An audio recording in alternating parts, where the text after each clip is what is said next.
When we mention sci-fi movies on this channel, the chances are we'll talk about Star Trek, Star Wars or The Matrix. But sci-fi is such a vast genre, and we wanted to recommend some sci-fi films that you either may not have heard of or just forgot about. So here are 5 sci-fi movies well worth your time.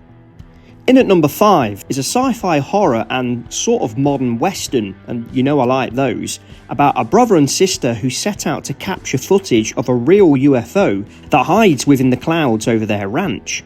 And that film is Jordan Peele's Nope. Nope is a very clever and layered film that tackles themes of spectacle, exploitation and commercialism with a chilling atmosphere. The two siblings, OJ and Emerald M. Haywood, played by Daniel Kaluuya and Keke Palmer, are the children of horse wrangler Otis Haywood Sr., who handles horses for Hollywood movie productions. Small spoiler here, but Otis is killed at the start of the film when a coin falls from the sky and hits him on the head. But where did this coin come from? OJ and his sister inherit their father's business and are fired from a movie production when their horse, Lucky, violently kicks out when it sees its own reflection. So, in order to earn money, OJ sells his horses to a local businessman and former child actor, Ricky Jupe Park, who owns a nearby western theme park called Jupiter's Claim. As I mentioned, Jupe was a former child actor that witnessed a traumatic event when starring in a family sitcom named Gordy's Home that also starred a chimpanzee. On the set of this sitcom, Gordy reacts violently to popping balloons that results in him attacking and killing a few of Jupe's co-stars, but for some reason never attacks Jupe himself. So Jupe has grown up, rather naively you can say, believing that he is capable of gaining the trust of untamed animals. Jupe has an unfounded belief, a sort of entitlement, to tame what can't be tamed. One night, OJ discovers that there is something in the sky that is taking the horses, and with the help of his sister and tech salesman Angel Torres, sets out to capture the UFO on film. OJ, M and Angel are looking to exploit the UFO with the Oprah shot. They're looking to gather real evidence of a UFO for financial gain. Jupe is also looking to exploit the UFO and use it as an attraction at his theme park as a big spectacle, with Jupe using the horses that he purchases from OJ as bait. But as you can imagine, things don't exactly go to plan. Nope is a film with plenty of tension, again playing upon the fear of the unknown that I've mentioned in plenty of other videos. It is gripping throughout with some really shocking moments that I found difficult to stop thinking about after my first viewing of the film. In a good way, that is. There are twists and turns along the way as the viewer discovers more about what exactly is going on throughout the course of the film and the reasoning behind certain actions. One of the biggest themes, as I've outlined, is exploitation and that a spectacle can be created from tragic events. At this point, I don't really want to spoil the film any further as there is a lot to pick apart and dissect here, but what I would say is that if you haven't seen Nope, then it is a must-watch for any sci-fi and horror fan. There is also plenty of humour, with the characters well written, with really good performances, and you can clearly see what films influenced Peele when writing this film, such as Jaws and Close Encounters, to name 2. What I will say about Nope, if you haven't seen it that is that it's not quite what you would expect. It is a sort of alien invasion film, but it's not.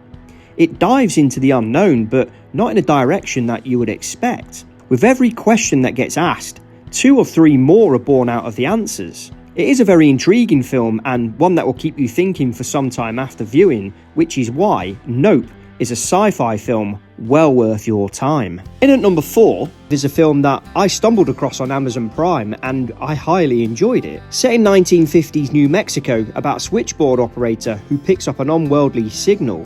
And this film is The Vast of Night. Faye, the switchboard operator, listens in on a local basketball game over the radio when it's interrupted by a mysterious signal. She then receives multiple calls about a strange phenomenon in the sky, with the signal also being picked up over the phone lines. Faye asks her friend Everett to broadcast the signal over the radio, asking his listeners for more information. Everett receives a call from a listener, which he broadcasts, who has some information about the signal, outlining its unworldly origin. This then sets the pair off on an investigation to discover what this signal is and who is broadcasting it. The Vast of Night was produced on a tiny budget of only $700,000, focusing more on its small cast of characters set over the course of a few hours. well, however long a basketball game lasts for, that is. Yet the narrative makes it feel like there's something far grander happening in the background. It has an eerie tone that keeps you gripped throughout. It's by no means a big flashy action-packed romp, but a small self-contained character-based thriller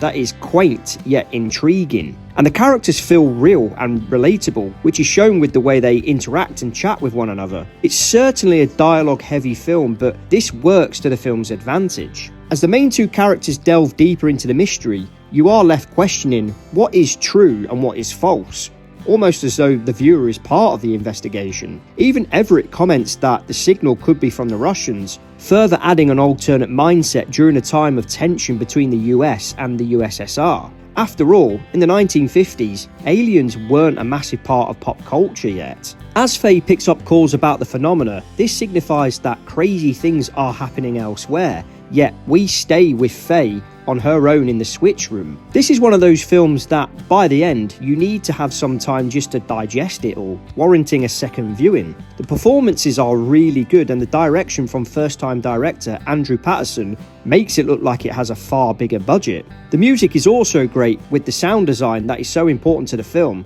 is excellent. As I stated, it has that eerie, unnerving tone, bordering into more psychological horror, without actually being an out-and-out horror itself. That's fear of the unknown. It's even set at night, obviously, which is a key setting for anything horror-based. The scariest things happen in the dark. The tone also kind of reminded me of Close Encounters of the Third Kind, and even the X-Files to an extent. There are some nods to 1950s alien invasion movies and TV shows like The Twilight Zone with the film's intro. I mean, the radio station is called WOTW, which could stand for War of the Worlds. By today's standards, it's quite a short film at only 90 minutes, but does feel like there is a lot more going on with its atmosphere and its tension being built up from start to finish. If you haven't seen The Vast of Night, then this is a must for all sci-fi fans, and is most certainly a film well worth your time. In at number 3 is a 1973 Western, almost, well, sort of. Written and directed by Michael Crichton, who was known at the time for his novel The Andromeda Strain, that was adapted into the 1971 movie of the same name, directed by Robert Wise. Guests travel to an interactive theme park where they can live out their fantasies in a Western setting, a medieval setting, or a Roman setting. Then the robotic characters start to malfunction and shit goes downhill. That's it. That's the whole premise. And it's fantastic. And that film is Westworld. I'd be surprised if many people watching this video aren't at all familiar with this film, but they may be much more familiar with the remade TV series that first aired in 2016. Set in the near future, guests can travel to Delos' resort to indulge in any adventure set within one of the 3 worlds. The worlds are populated by androids who are programmed to be characters within the respective park, and are almost indistinguishable from real humans, except for their hands, which have yet to be perfected. The androids are programmed to not harm any of the human guests, or so we think. The film stars Richard Benjamin, Yul Brynner, known for his role as the King in The King and I, and as gunman Chris Adams in The Magnificent Seven and its sequel, The Return of the Seven. It also stars James Brolin, father of Thanos and Goonie, Josh Brolin. In fact, James Brolin looks just like Christian Bale.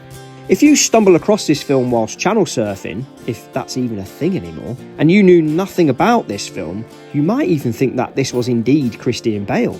The first half of the film focuses on the characters indulging within their make-believe world and the wonders of forgetting their own toils and troubles by being distracted within a world of fantasy on a vacation of a lifetime. The 2 main characters, John Blaine and Peter Martin, find this exhilarating, delving further into their chosen narrative. And their attraction of choice is to take on the gunslinger, played by Yul Brynner, who is programmed to be an antagonist and instigate shootouts and lose before coming back the next day and doing it all over again. The whole point of Delos is to allow the visitor to embark on adventures like none other, living a make-believe life in any way they see fit within one of these worlds, for a few days at least. Then, things start to go wrong.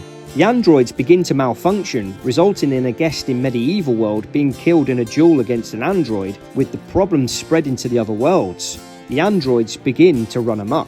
Westworld is a product of its time, being released in 1973, and you can see this with the special effects, especially for the pixelated point of view from the androids. Very quaint by today's standards, but I would say that is part of this film's charm. It is a very ambitious film for its time. If you've seen the remade TV series, then you'll be somewhat familiar with the plot and premise of this film. In fact, if you've seen Jurassic Park, you'll see similarities. After all, the book for Jurassic Park was also written by Michael Crichton. This is a fun action sci-fi western that morphs into a slasher horror. That comes down to the monster, in this case, Brenner's gunslinger stalking the guests. The first half of the film offers the viewer comfort with seeing the guests having a great time whilst being lost within their chosen fantasy, until the second half punches you clean in the face, almost changing genres, becoming a horror survival chase film. Yul Brynner is truly menacing in this film. I would definitely say that this is quite an inspirational film for sci-fi that came later. It's almost like the holodeck in Star Trek, where characters interact within a make-believe world before things start to go wrong. A story that has been done in Star Trek on a few occasions. And this film also features Majel Barrett. As I said, Westworld is of its time, and it is an interesting insight as to what the future was imagined to look like in the 1970s. It is heavy on the sci-fi element as well as horror, and it is most certainly a sci-fi film well worth your time. Our number 2 pick is another low-budget film by a first-time director that gave a new meaning to the one-man studio, and that is Gareth Edwards' 2010 alien invasion movie, Monsters. Shot with guerrilla filmmaking tactics, Edwards served as writer, director, cinematographer, and created the visual effects on his laptop with Adobe Products and 3D Studio Max. The film was shot across 5 different countries in Central America and only has a principal cast of 2. Scoot McNairy, who plays photojournalist Andrew Calder, who is sent to retrieve his boss's daughter, Samantha Wyndon, played by Whitney Able, and bring her back to the United States through Mexico, which has been quarantined and closed off from the US due to the emergence of giant tentacle-like aliens that caught a ride to Earth on a crashed NASA probe some years earlier. Whilst the pair travel through Mexico, American and Mexican forces battle to contain the monsters. This is a travel film, a journey from point A to point B, with the backdrop being the battle between the humans and the aliens. Obviously, plenty of hijinks ensues, resulting in their travel plans back to the US having to change on the fly due to the events that unfold around them. The pair are forced to hike and hitchhike their way home, with the main focus of the film being the relationship between the 2 leads and how it blossoms during the course of the movie. The alien invasion that is happening around them isn't the focus of the film, as it's the journey and the relationship that is front and centre, a small contained story within a larger narrative. As I mentioned, the film has a principal cast of 2, with all of the other characters played by random locals that Edwards asked to be in the film at the time. There wasn't a formal script, nor did he storyboard the film, but did write a story outline with specific points that needed to be hit with dialogue. This is an incredibly ambitious film that really did take risks. Edwards and his small crew of 7 never obtained permission to film in specific locations. They travelled through Central America pretty much living out of a van over the course of 3 weeks, with editor Colin Gowdy downloading the day's footage on a nightly basis and piecing together the film's edit. Considering it is very low budget, the visual effects are pretty damn incredible, considering that they were put together by Edwards on his laptop using off-the-shelf software. This is a film that demonstrates that you don't need a huge studio-backed budget to create a film so captivating. The musical score was provided by John Hopkins, who has worked with artists such as Brian Eno and Coldplay. The score is very atmospheric, with ambient soundscapes, which helps to add scale to the cinematography. It also adds tension as well as horror, but ultimately, it is a gorgeous score. Monsters showcases what can be done with enough drive and enthusiasm. There is lingering horror due to what you don't see. It is a tense film at times, and is most certainly a sci-fi film well worth your time. And in at number 1 is a high-concept sci-fi psychological thriller that shifts genres but still maintains its core science fiction theme throughout. An atmospheric film that took inspiration from Stanley Kubrick's 2001 with an all-or-nothing mission to save humanity, and that is Danny Boyle's Sunshine. Boyle is a filmmaker with an impressive filmography, with the likes of Trainspotting, 28 Days Later, The Beach, and Slumdog Millionaire, to name but a few. But it was also written by Alex Garland, a British writer and director that also wrote 28 Days Later and Dread, as well as the original novel for The Beach, and directed films such as Ex Machina. Sunshine follows a group of astronauts tasked with saving our dying sun with a huge Manhattan-sized nuclear bomb that will reignite the sun and therefore save humanity. Although this is the second attempt with no knowledge of how the first mission failed. As the Icarus II passes by Mercury, they pick up the beacon from the Icarus I, the first mission spacecraft. Not only do they need to investigate what happened to the first Icarus and its crew, but also proceed with their plan to save the world. Boyle is one of my favourite directors, and this film twists and turns throughout with an impressive cast. The film stars Cillian Murphy, no fucking fighting! Chris Evans, Rose Byrne, Cliff Curtis, Michelle Yeoh, Benedict Wong and Mark Strong, all of which have delved into the world of the comic book film. Can you guess which ones? Sunshine isn't just about the dangerous mission to reignite the sun. There is also real tension between the characters that brings into question as to whether these astronauts are capable of working together to complete their mission. There is also a mystery to be solved along the way, and this film really does make space seem scary. It is a simple premise, but it does have a complex layered story, and it is highly enjoyable. You can also see where it takes its inspiration from. As mentioned, 2001: A Space Odyssey is obvious, but it also takes inspiration from Alien with its dark, claustrophobic sets and unnerving atmosphere. The visual effects are stunning, with the film's score by John Murphy and Underworld becoming iconic, with specific themes being reused in other media, such as for Matthew Vaughn's Kick-Ass, also scored by Murphy. Although the film has a slow pace to begin with, really playing on its atmosphere, which the music very much helps with, it does ramp up and escalates. A change of direction that really does pack a punch that comes out of nowhere,